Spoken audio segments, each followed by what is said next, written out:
warahmatullahi wabarakatuh. Alhamdulillah, assalatu wassalamu ala asyrafir rasulillah wa ala alihi wasahbihi ajmain amma ba'd. ഏറ്റവും ബഹുമാനം നിറഞ്ഞ ഉസ്താദുമാരെ, രക്ഷിതാക്കളെ, സ്നേഹം നിറഞ്ഞ നാട്ടുകാരെ, പ്രിയപ്പെട്ട കൂട്ടുകാരെ, റസൂൽ സല്ലല്ലാഹു അലൈഹി വസല്ലം തങ്ങളുടെ ജന്മം കൊണ്ട് അനുഗ്രഹീതമായ ഈ സുദിനത്തിൽ റസൂലിന്റെ വിനയസ്നേഹം എന്ന ഈ വിഷയത്തിൽ അല്പം സംസാരിക്കുവാൻ ഞാൻ ആഗ്രഹിക്കുകയാണ്. നാഥൻ തൗഫീഖ് നൽകട്ടെ. ആമീൻ. പ്രിയമുള്ളവരെ, സൃഷ്ടികളിലെ ഏറ്റവും വലിയ വിനയസ്നേഹമായിരുന്നു റസൂൽ സല്ലല്ലാഹു അലൈഹി വസല്ലം തങ്ങൾ. വിനയം കൊണ്ട് ലോകം കീഴടക്കാൻ ആ പുണ്യ പ്രവാചകർക്ക് സാധിച്ചിട്ടുണ്ട്.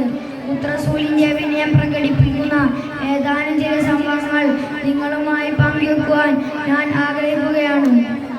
പല വേളകളിലും റസൂലിന്റെ കാലിൽ നീര് കെട്ടി വീഴ്ക്കോളം രാത്രി നിസ്കാരം നിർവഹിക്കുന്നത് കണ്ടപ്പോൾ ഒരിക്കൽ ആയിഷ റളിയല്ലാഹു ചോദിച്ചു, അങ്ങേക്ക് മുൻകഴിഞ്ഞതും വരാനിരിക്കുന്നതും മുഴുവൻ പാപങ്ങളും അല്ലാഹു പൊറുത്തി തന്നിട്ടും പിന്നെ എന്തിനാണ് ഈ പ്രയാസപ്പെടുന്നത്? അപ്പോൾ മുത്തുനബി സല്ലല്ലാഹു അലൈഹി വസല്ലം തങ്ങൾ പറഞ്ഞു, അഫല അകൂന അബദൻ ശകൂറ, ഞാൻ നന്ദിയുള്ള അടിമയാവേണ്ടിയ ആയിഷ എന്നായിരുന്നു. തീർന്നില്ല. ബദറിലേക്കുള്ള യാത്രവേളയിൽ ഒരു ഒട്ടകം മാത്രമായിരുന്നു 3 പേർക്കുള്ള ഏകാശ്രയം. തിരുനബി സല്ലല്ലാഹു അലൈഹി വസല്ലം തങ്ങളും അലി റളിയല്ലാഹു അൻഹുവും മർസദ് റളിയല്ലാഹു അൻഹുവും മാറി മാറി സഞ്ചരിക്കാനായിരുന്നു തീരുമാനം. തന്റെ ഊഴമെത്തിയപ്പോൾ ഇരു സ്വഹാബാക്കളും പറഞ്ഞു, നബിയെ, ഞങ്ങളുടെ ഊഴത്തിലും അങ്ങ് ഒട്ടകം പുറത്ത് കയറുക, അതാണ് ഞങ്ങൾക്കിഷ്ടം. അപ്പോൾ വിനയത്തിന്റെ സ്വരൂപമായ മുത്തുനബി സല്ലല്ലാഹു അലൈഹി വസല്ലം പറഞ്ഞു, ഞാൻ നിങ്ങളെക്കാൾ ആരോഗ്യവാനാണ്. മാത്രമല്ല, നിങ്ങളെ പോലെ ഞാനും റബ്ബിന്റെ കൂലി ആഗ്രഹിക്കുകയാണ്.